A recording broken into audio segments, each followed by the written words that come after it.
guys, I'm back. Today I'm going to read Genesis 37 to 42, Proverbs 10 and Psalm 77. Let's get started. Jacob lived in the land of his father C.Jun, as in the land of Canaan. These are the generations of Jacob. Joseph, being 17 years old, was pasturing the flock with his brothers. He was a boy with the sons of Bilhah and Zilpah, his father's wives, and Joseph brought a bad report of them to their father.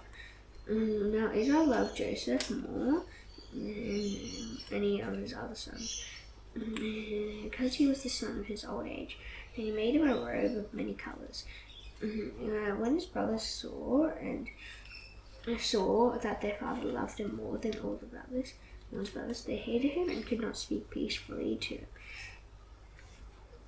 Now Joseph had a dream, and when he told it to his brothers, they hated him even more. He said to them, "Hear this dream that I have dreamed. Behold, we were binding sheaves in the field, and behold, my chef arose and stood upright. And behold, the chefs gathered around and bowed down to my chef." His brothers said to him, "Are you indeed to reign over us? Or are you indeed to rule over us?" No, they hated him even more for his dreams and for his words. Then he dreamed another dream and told to his brothers and said, "Behold, I have dreamed another dream. Behold, the sun, moon, and 11 stars were bowing down to me." But when he told it to his father and to his brothers, his father rebuked him and said to him, "What is this dream that you have dreamed? Shall I and your mother and your brothers indeed come to bow ourselves to the ground before you?" And his brothers were jealous of him, and his father kept saying in mind. Now his brothers went to pasture their father's flock near Shechem. And Esau said to Joseph, "Are you not your brothers pasturing the flock at Shechem? Come, I'll send you too." And he said to him, "Here I am." So he said to him, "Go now, see if it's well with your brothers and with the flock, and bring me word." And so he sent him from the valley of Hebron, and he came to Shechem. And a man found him wandering in the fields. And the man asked him, "What are you seeking?" "I am seeking my brothers," he said. "Tell me, please, whether they are pasturing the flock." And the man said, "They have gone away, for I heard them say, 'Let's go to Dothan.'" So Joseph went after his brothers and found them at Dothan. He saw him from afar, and before he came near to him, they conspired against us to kill him. They said to one another, "Here comes this dreamer. Come now, let us kill him and throw him into one of the pits. Then we will say that a fierce animal has devoured him, and we will see what will become of his dreams." When Reuben heard it, he rescued him out of their hands, saying, "Let us not take his life." And Reuben said to him, "Shed no blood. Throw him into this pit here in the wilderness. Now do not lay a hand on him, that he might rescue him out of their hand to restore him to his father." So when Joseph came to his brothers, they stripped him of his robe, the robe of many colors that he wore. And he took him and threw him into a pit. The pit was empty, and there was no water in it. And they sat down to eat. And looking up, they saw a caravan of Ishmaelites coming from Gilead, with their camels bearing gum, balm, and myrrh, on their way to carry it down to Egypt. And Judah said to his brothers, "What profit is it if we kill our brother and conceal his blood? Come, let's sell him to the Ishmaelites, and let not our hand be upon him, for he is our brother and our own flesh." And his brothers listened to him. Then meeting that traders passed by, and they drew Joseph up and lifted him out of the pit, and sold him to the Ishmaelites for 20 shekels of silver. They took Joseph to Egypt. And Reuben returned to the pit and saw that Joseph was not in the pit. He tore his clothes and returned to his brothers and said, "The boy is gone, and where shall I go?" And they took Joseph's robe and slaughtered a goat and dipped the robe in the blood. And they sent the robe of many colors and brought it to their father and said, This we have found. Please identify where there is your son's robe on them." And they identified it and said, "It is my son's robe. A fierce animal has devoured him." And Joseph was without doubt torn to pieces. Then Jacob tore his garment and put sackcloth in his loins and mourned for so many days. All his sons and all his daughters rose up to comfort him, but he refused to be comforted and said, "No, I shall go down to Sheol to my son, mourning." And then thus his father wept for him. Meanwhile, the Midianites had sold him in Egypt to Potiphar, an officer of Pharaoh, the captain of the guard. And it happened at that time that Judah went down from his brothers and turned aside to a certain Adullamite, whose name was Hira. And then Judah saw the daughter of a certain Canaanite, whose name was Shua. He took her and went into her, and she conceived and bore a son, and he called his name Er. She conceived again and bore a son, and she called his name Onan. Yet again she bore a son, and she called his name Shelah. Judah was enchanted when she bore him, and Judah took a wife for his firstborn, and her name was Tamar. But Judah's firstborn, was wicked in the sight of the Lord. And the Lord put him to death. Then Judah said to Onan, "Go into your brother's wife, and perform the duty of a brother-in-law to her, and raise an offspring for your brother." But Onan knew that the offspring would not be his. So whenever he went into his brother's wife, he would waste the semen on his grave, so as not to give offspring to his brother. And what he did was wicked in the sight of the Lord, and he put him to death also. And Judah said to Tamar his daughter-in-law, "Remain my widow in his father's house, till Shelah my son grows up, for he feared that he would die like his brothers." So Tamar went and remained in her father's house. And in the course of time of the wife of Judah, Shul's daughter died, and Judah was comforted. He went up to Timnah to the sheep shearers, he and his friend Hira the adulterer. And when Tamar was told, "Your father-in-law is going up to Timnah to shear the sheep," she took off her widow's garments and covered herself with a veil, wrapping herself up, and sat at the entrance to Enaim, which is on the road to Timnah. For she saw that Shelah was grown up, and she had not been given to him in marriage. When Judah saw her, he thought she was a prostitute, but she had covered her face. He turned to her at the roadside and said, "Come, and let me come in to you." But he did not know that she was his daughter-in-law. He said, "What will you give that you may come in to me?" He answered, "I will send you a young goat from the flock." And she said, "If you give me a pledge, then until you send it." "What?" He said, "What pledge shall I give you?" She replied, "Your signet and the cord and your staff, and that is in your hand." So he gave them to her and went into her, and she conceived by him. Then she arose and went away. Taking off her veil, she put on the garments of her widowhood. Then Judah sent the young goat, his friend the adulterer, to take back the pledge from the woman's hand. He did not find it. And he asked the men of the place, "Where is the cult prostitute who was at Enaim at the roadside?" And they said, "No cult prostitute has been there here." So he returned to Judah and said, "They have not found her." Also the men of the place said, "No cult prostitute has been here." And Judah replied, "Let her keep the things as her own, or we shall be laughed at. You see, I sent this young goat, and you did not find it." About 3 months later, Judah was told, "Tamar, your daughter-in-law, has been immoral. Moreover, she is pregnant by immorality."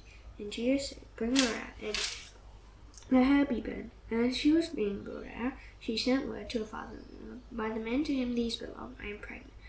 And she said, "Please identify who these are, the signet and the cord and the staff." Then Judah identified them and said, "She is more righteous than I, since I did not give her to my son Shelah." And he did not know her again. When the time of her labor came, there were twins in her womb. And when she was in labor, one put out her head. And the midwife took and tied a scarlet thread on his head, saying, "This one came out first." And as he drew back his hand, behold, his brother came out. And she said, "What a breach you have made for yourself." Therefore his name was called Perez. Afterwards his brother came out with the scarlet thread on his head, and his name was called Zerah. Joseph had been brought down to Egypt, and Potiphar, an officer of Pharaoh, the captain of guard, an Egyptian, had brought him from the Ishmaelites, who had brought him down there. The Lord was with Joseph, and he became a successful man. When he was in the house of his Egyptian master, his master saw that the Lord was with him, and the Lord caused all that he did to succeed in his hands. So Joseph found favor in his sight, and attended him. And he made him overseer of his house, and put him in charge of all that he had. From the time that he made him overseer in his house, and over all that he had, the Lord blessed the Egyptian's house. And Joseph said, "The blessing of the Lord was on all that he had in the house and in the field." So he left all that he had in Joseph's charge, and because of him he had no concern about anything but the food he ate.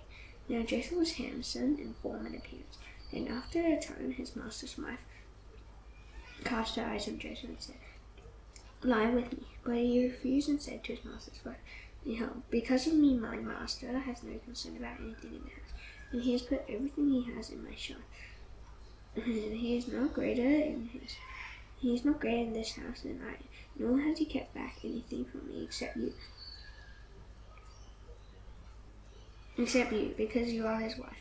How then can I do this great wickedness and sin against God? And she spoke to Joseph day after day. He would not listen to her, to lie beside her or to be with her. No, one day when he went into the house to do his work, and none of the men of the house were there in the house, she called him by his garment, saying, Lie with me. But he left his garment in her hand and fled and got out of the house. And as soon as she saw that he had left his garment in her hand,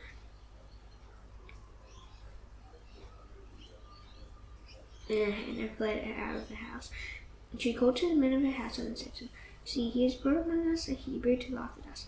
He came in to lie with me, and I cried out with a loud voice. As soon as he heard that I lifted up my voice and cried out, he left his garment beside me and fled and got out of the house. Then she laid up his garment by her until his master came home. Then she told him the same story, saying, The Hebrew servant whom you have brought among us came in to me to laugh at me. And as soon as I lifted up my voice and cried, he left his garment beside me and fled out of the house. As soon as his master heard the words that his wife spoke to him, and this is the way your servant treated me, his anger was kindled. And Joseph's master took him and put him into the prison, a place where the king's prisoners were confined. And he was there in prison. But the Lord was with Joseph and showed him steadfast love, and gave him favor in the sight of the keeper of the prison. And the keeper of the prison put Joseph in charge of all the prisoners who were in the prison. Whatever was done there, he was the one who did it. The keeper of the prison paid no attention to anything that was in Joseph's charge, because the Lord was with him. And whatever he did, the Lord made it succeed. Sometime after this, the cupbearer of the king of Egypt and his baker committed an offense against the Lord, the king of Egypt. And Pharaoh was angry with his two officers, the chief cupbearer and the chief baker. And he put them in custody in the house of the captain of the guard, in the prison where Joseph was confined. And the captain of the guard appointed Joseph to be with him, and he attended them. They continued for some time in custody. And one night they both dreamed, the cupbearer and the baker of the king of Egypt, who were confined in the prison, each in his own dream, and each dream with its own interpretation. When Joseph came to them in the morning, he saw that they were troubled, and so he asked Pharaoh's officers who were with him in custody in his master's house, When your faces downcast today, they said to him, We've had dreams, and there is no one to interpret them. And Joseph said to them, Do not interpretations belong to God? Please tell them to me. So the chief cupbearer told his dream to Joseph and said to him, In my dream there was a vine before me, and on the vine there were 3 branches. As soon as it budded, its blossoms shot forth, and the clusters ripened into grapes. And the Pharaoh's cup was in my hand. So I took the grapes and pressed them into Pharaoh's cup, and placed the cup in Pharaoh's hand.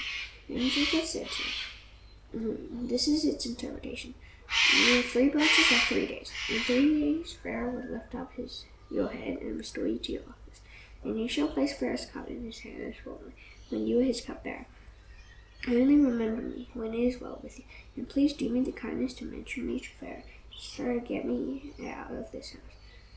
For I was indeed stolen out of the land of the Hebrews, and here also I have done nothing that they should put me into the pit. When the chief baker saw that the interpretation was favorable, he said to Joseph, I also had a dream. There were 3 cake baskets on my head, and in the uppermost basket there were all sorts of baked food for Pharaoh, but the birds were eating it out of the basket on my head. Then Joseph answered and said, This is its interpretation. The 3 baskets are 3 days. In 3 days Pharaoh will lift up your head from you and hang you on a tree, and the birds will eat the flesh from you. On the 3rd day, which was Pharaoh's birthday, he made a feast for all his servants, and lifted up the head of the chief cupbearer and the head of the chief baker among his servants. And he restored the chief cupbearer to his possession. Then he placed the cup in Pharaoh's hand. And he hanged the chief baker, as Joseph had interpreted to them. Yet the chief cupbearer did not remember Joseph, but forgot him. After 2 whole years, Pharaoh dreamed that he was standing by the Nile. And behold, there came up out of the Nile 7 cows, attractive and plump, and they fed in the reed grass. And behold, 7 other cows, attractive and plump, and behold, 7 other cows, ugly and thin, came out of the Nile after them, and stood by the other cows on the bank of the Nile. And the ugly, thin cows ate of the 7 attractive, plump cows. And Pharaoh awoke, and he fell asleep and dreamed the 2nd time. And behold, 7 ears of grain, plump and good, were growing on one stalk. And behold, after them sprouted 7 ears, thin and blighted by the east wind, and the thin years swallowed up the 7 plant 4 years. As Pharaoh awoke, and behold, it was a dream. So in the morning his spirit was troubled, and he sat and called for all the magicians of Egypt and all its wise men.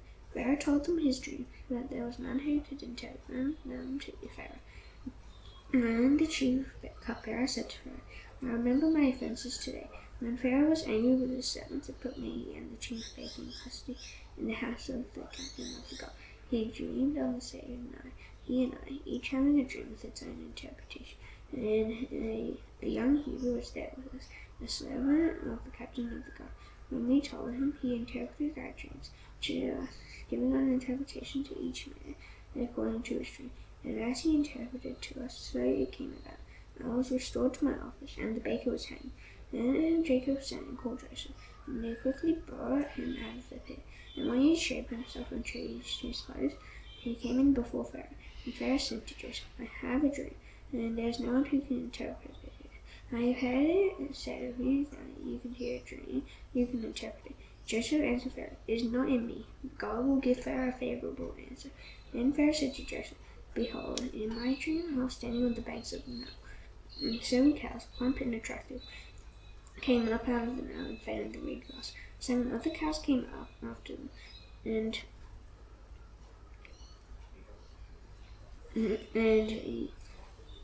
he came up poor and very ugly and thin, such as I had never seen in all the land of Egypt. And the thin, ugly cows ate up the first 7 plump cows.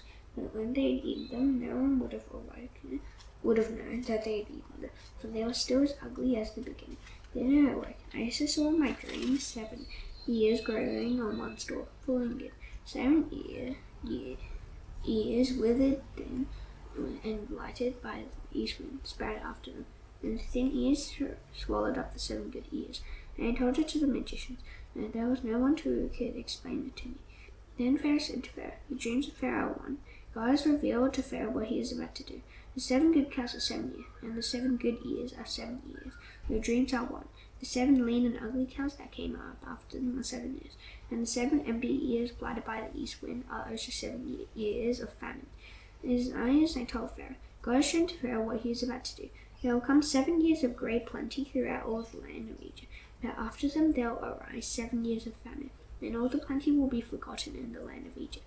The famine will consume the land, and the plenty will be unknown in the land of them by reason of the famine that will follow, for it will be very severe. And the doubling of Pharaoh's dreams means that the fixing thing is fixed by God, and God will surely bring it about. Now therefore let Pharaoh just select a discerning and wise man, and let him know, and set him over the land of Egypt. Let Pharaoh proceed to appoint overseers over the land, and take 1/5 of the produce of the land of Egypt during the 7 plentiful years. And let them gather all the food of these good years that are coming, and store up grain under the authority of Pharaoh, food in the cities, and let them keep it. That food shall be a reserve for the land against the 7 years of famine that are to occur in the land of Egypt, so that the land may not perish through the famine. This proposal pleased Pharaoh and all servants. And Pharaoh said to his servants, can we find a man like this, in whom is the Spirit of God? And Pharaoh said to Joseph, since God has shown you all this, there is none so discerning and wise as you are. You shall be over my house, and all my people shall order themselves as you command. Only as regards the throne will I be greater than you. And Pharaoh said to Joseph, see, I have set you over all the land of Egypt. And Pharaoh took a signet ring from his hand and put it on Joseph's hand, and clothed him in garments of fine linen, and put a gold chain about his neck. And he made him ride in his second chariot. And they called out before him, bow the knee. Thus he set him over all the land of Egypt. Moreover, Pharaoh said to Joseph, I am Pharaoh, and without your consent no one shall lift up hand or foot in all the land of Egypt. And Pharaoh called Joseph's name Zaphanath-Paneah, and he gave him in marriage Asenath, the daughter of Potiphar, priest of On. So Joseph went out over all the land of Egypt. And Joseph was 30 years old when he entered the service of the Pharaoh, king of Egypt. And Joseph went out from the presence of Pharaoh and went through all the land of Egypt. During the 7 plentiful years, the earth produced abundantly, and he gathered up all the food of these 7 years, which occurred in the land of Egypt. And then he put the food in the cities. He put in every city the food from the fields around it. and Joseph stored up grain in great abundance, until like the land of the sea, like the sand of the sea, until he ceased to measure it, for it could not be measured. Before the year of famine came, 3 sons were born to Joseph. Asenath, the daughter of Potiphar, a priest of God, bore them to him. Joseph called the name of the firstborn Manasseh, for, he said, God has made me forget all my hardship and all my father's house. The name of my second he called Ephraim, but God has made me fruitful in the land of my affliction. The 7 years of honey that occurred in the land of Egypt came to an end, and the 7 years of famine began to come, as Joseph had said. There was famine in all the land, and in all the land of Egypt there was bread. When all the land of Egypt was famished, people cried to Pharaoh for bread. Pharaoh said to all the Egyptians, Go to Joseph, what he says to you do. So when the famine had spread over all the land, Joseph opened all the storehouses and sold to the Egyptians, for the famine was severe in the land of Egypt. Moreover, all the earth came to Egypt to Joseph to buy grain, because the famine was severe over all the earth. When Jacob learned that there was grain for sale in Egypt, he said to his sons, Why do you look at one another? And he said, Behold, I have heard that there is grain for sale in Egypt. Go down and buy grain for us there, and we may live and not die. So 10 of Joseph's brothers went down to buy grain in Egypt. But Jacob did not send Benjamin, Joseph's brother, with his brothers, for he feared that harm might happen to him. Thus the sons of Israel came to buy among the others who came. And the famine was in the land of Canaan. Now Joseph was governor over the land. He was the one who sold to all the people of the land. And Joseph's brothers came and bowed themselves before him with their faces to the ground. Joseph saw his brothers and recognized them. And he treated them like strangers and spoke roughly to them. Where do you come from? He said. They said, From the land of Canaan, to buy food. And Joseph recognized his brothers, but they did not recognize him. And Joseph remembered the dreams that he had dreamed of them.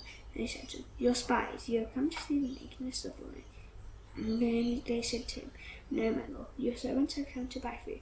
We are all sons of one man. We are honest men. Your servants have never been spies. He said to them, No, it is the nakedness of the land you have come to see.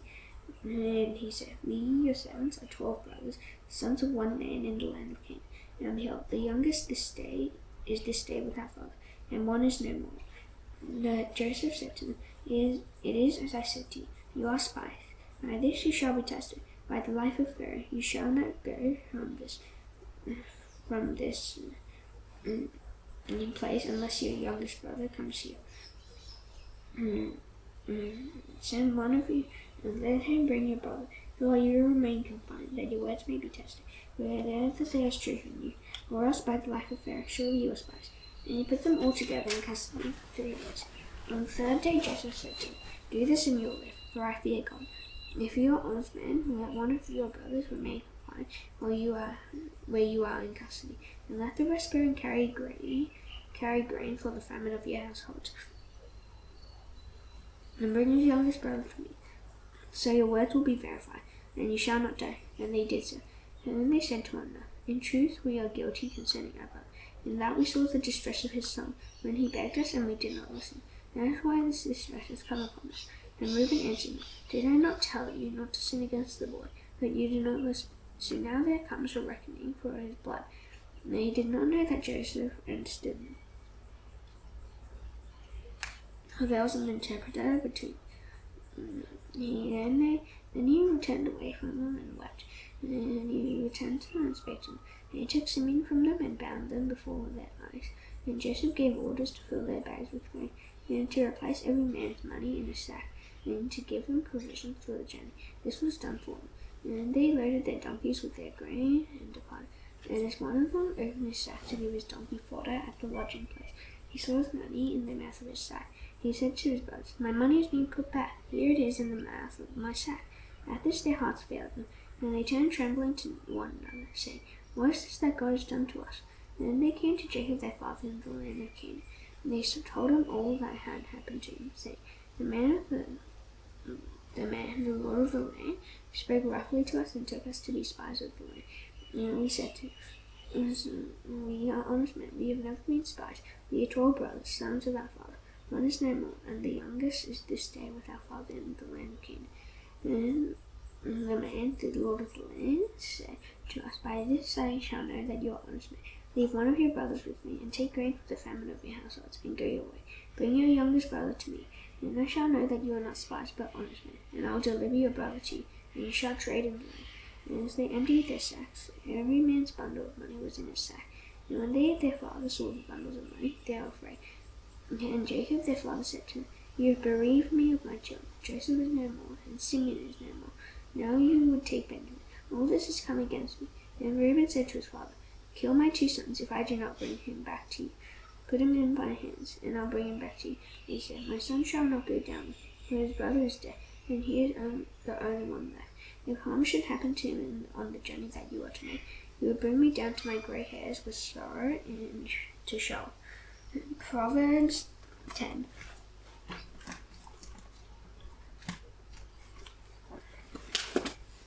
The Proverbs of Solomon. A wise son makes a glad father, but a foolish son is a sorrow to his mother. Treasures gained by wickedness do not profit, but righteousness delivers from death. The Lord does not let the righteous go hungry, and he thwarts the craving of the wicked. The slack hand causes poverty, but the hand of the wicked makes rich. He who gathers in summer is a prudent son, but he who sleeps in harvest is a son who brings shame. Blessings are on the head of the righteous. The mouth of the wicked conceals violence. The memory of the righteous is a blessing, but the name of the wicked will rot. The wise of heart will receive commandments, but a babbling fool will come to ruin. Whoever walks in integrity walks securely, but he who makes his ways crooked will be found out. Whoever winks with the eye causes trouble, but a babbling fool will come to ruin. The mouth of the righteous is a fountain of life, but the mouth of the wicked conceals violence. Hatred stirs up strife, but love covers all offences. On the lips of him who has understanding, wisdom is found, but a rod for the back of him who lacks sense. The wise lay up knowledge, but the mouth of the fool brings ruin. And a rich man's wealth is his strong suit. The poverty of the poor is their ruin. The wage of the righteous leads to life. The gain of the wicked to sin. Whoever heeds instruction is on the path to life. But he who rejects reproof leads others astray. The one who conceals hatred has lying lips, and whoever utters slander is a fool. The words of many transgression is not lacking, but whoever restrains his lips is prudent. The tongue of the righteous is choice silver, and the heart of the wicked is of little worth. The lips of the righteous feed many, but fools die for lack of sense. The blessing of the Lord makes rich, and he adds no sorrow with it. Doing is like a joke to a fool. Wisdom is pleasure to a man of understanding. None of the wicked dreads will come upon them. The desire of the righteous will be granted. When the tempest passes, the wicked is no more. Let the righteous is established forever. Like vinegar to the teeth and smoke to the eyes, so is the sluggard to those who sin. The fear of the Lord prolongs life, where the years of the wicked will be short. The hope of the righteous brings joy, but the expectation of the wicked will perish. And the way of the Lord is a stronghold to the blameless, a distraction to evildoers. The righteous will never be removed, but the wicked will not dwell in the land. The mouth of the righteous brings forth wisdom, but the perverse tongue will be cut off. The lips of the righteous what is acceptable, but the mouth of the wicked what is perverse. Psalm 77.